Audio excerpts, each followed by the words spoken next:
এই হচ্ছে তত্ত্ব। আমরা মূল প্রসঙ্গে ফিরে যাই। এবার কনে ঘুরছেন কি ঘুরছেন না, দর্পণ নিয়ে বসে আছেন। এই দর্পণ দেওয়ার অর্থ নিজের চেহারা দেখার জন্য নয়।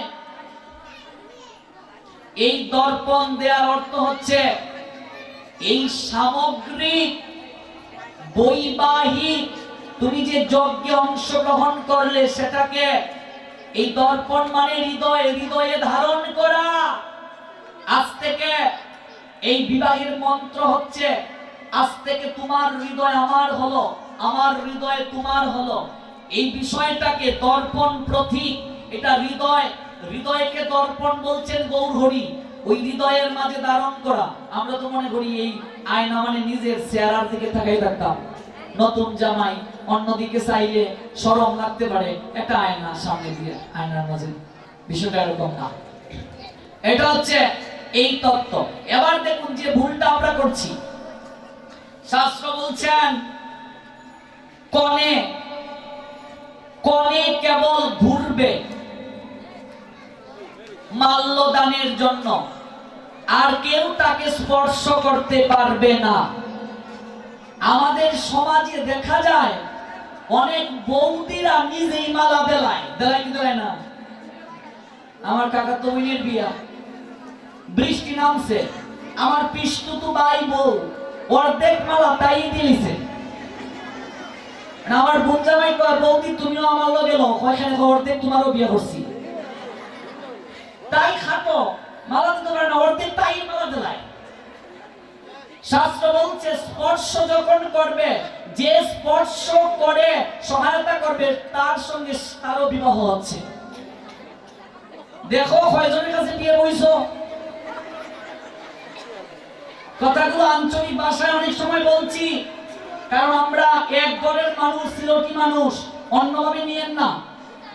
ঘরের ছেলে এরকম ঘরে এরকমই বলছে কথা, অর্থ বুঝো না। এই জন্য বৈদিক বিবাহ দেখিও বৈষ্ণবীয় ভাবে যে বিয়ে হয়, স্বামী স্ত্রী কেবল ঘুরে আর কেউ না, বাকিরা হরিনাম করবে ওই কুঞ্জর ভিতরে, আর কারো প্রবেশের অধিকার নাই। স্ত্রী কেবল ঘুরবে, আর কেউ তাকে স্পর্শ করতে পারবে না।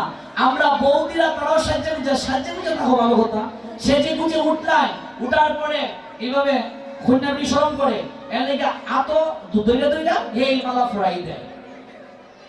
শাস্ত্রে আছে গ্রানাং আর্ধা ভুজানাং, কেউ কোনো কিছু গ্রাম নিয়ে যদি এটা খাওয়ার ধ্যান করে অর্ধেক ভোজন হয়। কালিদাস পণ্ডিত বলছেন স্পর্শ যে করছো তুমিও তার সঙ্গে শরীক হয়েছ। তো দেখো কত ভুল করতেছি আমরা। কনে ঘুরবে, কেবলমাত্র কনে ঘুরবে, আর কেউ ঘুরবে না। কনে একা একা ঘুরে দেবে, এটা তো একটা ইম্পর্টেন্ট বিষয়। আমরা যে বিবাহ করি এই বিবাহের নাম হচ্ছে ব্রাহ্ম বিবাহ। ৮ প্রকার বিয়ে আছে শাস্ত্রে। বিবাহ আসলো থেকে বিপূর্বক স্না প্রত্যয় যুগে বিবাহ শব্দটি এসেছে, যার অর্থ হচ্ছে বিশেষভাবে ভার বহন করা। কনেকে কেউ স্পর্শ করতে পারবে না। এবার কেউ যদি স্পর্শ করে হাতে ধরে মালা দেয়, সেও তার সঙ্গে অঙ্গীকারবদ্ধ হলো। আমার মনে হয় সহজে আর কেউ এই কাজটা করতো না। একটু শাস্ত্রটাকে জানো, শাস্ত্র না জানলে তো সমস্যা হবে। উনি মালা দেবে তো তুমি তার হাত ধরে তুমিও তো দিচ্ছ। ব্রাহ্ম বিবাহ এটাকে বলে। ৮ প্রকার বিবাহ রয়েছে শাস্ত্রে। ৮ প্রকার বিবাহের এক্সপ্লেইন করে একটু পড়ো। এই বিবাহ থেকে আসলো, ৮ প্রকার বিবাহের ব্যাখ্যা করতে হবে শাস্ত্রানুসারে, তা না হলে আমরা এগুলো কিছু বুঝবো না। এই দেখুন ৭ পাক মানে হচ্ছে এই যে বললাম এই সম্পর্ক অবিভাজ্য। সায়েন্স আমাদেরকে বলছে কতটা থিওরি সেখানে। গোলাকার কেন? এই যে বিন্দুকে কেন্দ্র করে বৃত্ত অঙ্কিত হয়, এখানে মধ্যমণি হচ্ছে স্বামী, এখানে অগ্নি। অগ্নি কি? অগ্নি আমাদেরকে পরিশুদ্ধতা দান করে। অগ্নিকে স্পর্শ করলে আমরা পবিত্র হয়ে যাই। অগ্নি হচ্ছেন পরিশুদ্ধতার দেবতা। ভগবান দুইজন দেবতাকে পরিশুদ্ধতার অধিকার দিয়েছেন, একজন অগ্নি আর একজন বরুণ। বরুণ দেবতা হচ্ছেন বৃষ্টির দেবতা। জল যদি কারো শরীরে পড়ে শরীর পবিত্র হয়ে যায়, বাহ্যিকভাবে শুচি হয়ে যায়। অগ্নি যদি কাউকে স্পর্শ করে বাহ্যিকভাবে সে শুচি হয়ে যায়। পবিত্রতার প্রতীক অগ্নিকে সাক্ষী রাখা হয়। এই জন্য দেখবেন আমরা মরার পরে অগ্নিটা মুখে দেয়া হয়, অগ্নিতে আহুতি দেয়া হয় দেহ কলাকে, যজ্ঞ। এটা অনেক লীলা। কেন হিন্দুরা লাশ পুড়িয়ে দেয়, এটা বিশাল ব্যাখ্যা না শুনলে আমাদের সমস্যা সমাধান হবে না, বুঝবো না আমরা সঠিকভাবে। আমরা সেদিকে যাচ্ছি না। অগ্নিতে আহুতি দেওয়া 5টা উপাদান দ্বারা দেহ তৈরি। তার মধ্যে একটা হচ্ছে আগুন, একটা জল, একটা মাটি। এগুলোতে আবার মিশিয়ে দেয়া হয়। পঞ্চভূতের দেহ তেমনি হয়ে যায় লয়, কত দেহ এইভাবে ধরো এ শরীরই, অনিত্য দেহে তুমি আত্মীয়তারি। আরেকটা কথা মনে রাখবেন, কখনো কাগজের মালা দিয়ে বিবাহ করবেন না, এটা তামসিক হয়ে যায়। ঠিক আছে? 7টাই ফুলের মালা হতে হবে। কাগজের মালা কখনো দিতে নেই বিবাহে, তামসিক বিবাহ সেটা। ফুলের মালাই দিতে হবে 7টা। এবং এই মালাগুলোকে শাস্ত্র বলছে যিনি বিবাহ বন্ধনে আবদ্ধ হবেন তিনি যদি গাতেন তাহলেই সর্বশ্রেষ্ঠ। এটা ব্রজ সখীগণ শিক্ষা দিয়েছেন। ব্রজ সখীগণ গেতে রাধারানীকে দিয়েছেন, রাধারানী গোবিন্দের গলায় পরিয়ে দিয়েছে। এগুলো কত যে লীলা গো। তারপরে এই পুষ্প আনলেই শুধু হবে না, এটাকে শুদ্ধ করতে হবে, পরিশুদ্ধ করতে হবে, অনেক বিষয় আছে। সূর্য অস্ত যাওয়ার পরে বৃক্ষ থেকে কখনো ফুল তুলতে নেই, আমের পাতা আনতে নেই, তুলসী পত্র তুলতে নেই। এগুলো অনুমতি ছাড়া তুমি এমনিতেই নিয়ে আসবে? হ্যাঁ, কলা পাতা তুলতে নেই। আমরা যখন খুশি তখন রাত বিরাতে নিয়ম নেই, কোনো কিছু নেই, আমরা তুলে নিয়ে আসি। এগুলো নয়, শাস্ত্রের তত্ত্ব জানতে হবে মা। এই যে তুলসী পত্র তুলবে, নখ কখনো স্পর্শ করবে না, অপরাধ হবে। দ্বাদশীতে তুলসী পত্র তুলতে নেই, সংক্রান্তিতে তুলতে নেই, রবিবারে তুলতে নেই, অমাবস্যাতে তুলতে নেই, পূর্ণিমাতে তুলতে নেই, সূর্য উদয়ের আগে তুলতে নেই, সূর্য অস্তের পরে তুলতে নেই, দুপুর বেলায় তুলতে নেই। ফিজিক্যালি প্রবলেম মায়েদের নিয়ে তুলসী পত্র তুলতে নেই। তাহলে কখন তুলবে?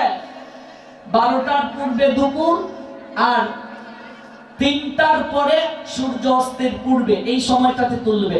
আর এই তিথিগুলো মেনে চলতে হবে। পত্র যদি শুকিয়েও যায় সেটা দেবে, কিন্তু কখনো এই তিথিতে তুলসী পত্র তোলা যাবে না। কেন তোলা যাবে না তার পিছনে অনেক তত্ত্ব আছে, লীলা আছে। কেন তোলা যাবে না এগুলো মেনে চলতে হবে। দৈনন্দিন জীবনের অনেক ধর্মীয় বিষয় আছে যেগুলো আমাদের প্রথমে জানা প্রয়োজন। বলছিলাম গতকালকে সেই কথাটাই, আমরা আগুনে পুড়িয়ে দিলাম ঘরটাকে, তারপর অগ্নি আমাদের গাত্রে স্পর্শ করছি, চোখে স্পর্শ করছি, অগ্নিদেবের কৃপা নিচ্ছি। আর মহামহিম বিশ্বের কাছে আমরা প্রার্থনা করছি উনার মতো যেন আমরা তেজস্বী হতে পারি, উনার মতো যেন আমরা বীর্যবান হতে পারি, উনার মতো যেন আমরা ধৈর্য ধারণ করতে পারি। আর ভালো করে যুবকদেরকে বলে যাচ্ছি, আগামী বছর কখনো এই ঘরটা বানিয়ে ঘরের ভিতরে কোনো কিছু গ্রহণ করবে না, মানে খাবার দাবার গ্রহণ করবে না, অপরাধ হবে। ঘরের ভিতরে ডিজে ডিজে বাজানো যাবে না, এটা মহামহিম বিশ্বের চিতা। তোমার জীবনে তোমার দেহ চিতাতে উঠার সৌভাগ্য নাও হতে পারে, এই জায়গায় নিয়ে তুমি লাখেলা করিও না। শ্মশান একটা পবিত্রতম জায়গা। আমাদের শাস্ত্রে স্পষ্ট আছে, কাষ্ট চলাকালীন সময়ে কোন ধরনের খাবার গ্রহণ করতে নাই। আমরা তো কাষ্টও চলছে, মিষ্টি বিতরণও চলছে, চলছে না? এটা কিন্তু বিয়ানি মহোৎসব। এটা তো যজ্ঞ হচ্ছে। যজ্ঞ মানে কি? গীতাটা পড়ে দেখবেন একটু। বিষ্ণুর প্রীতি সাধন, বিষ্ণু পৃথর্তে কর্ম। তাহলে যজ্ঞ যখন চলবে কোন ধরনের খাবার গ্রহণ করা যাবে না, এমনকি জলও গ্রহণ করা যাবে না। শুধু মিষ্টি নয়, সুক্তান চলে। কিছু লোক আছে আবার বোতল পার্টি ছাড়া চলে না।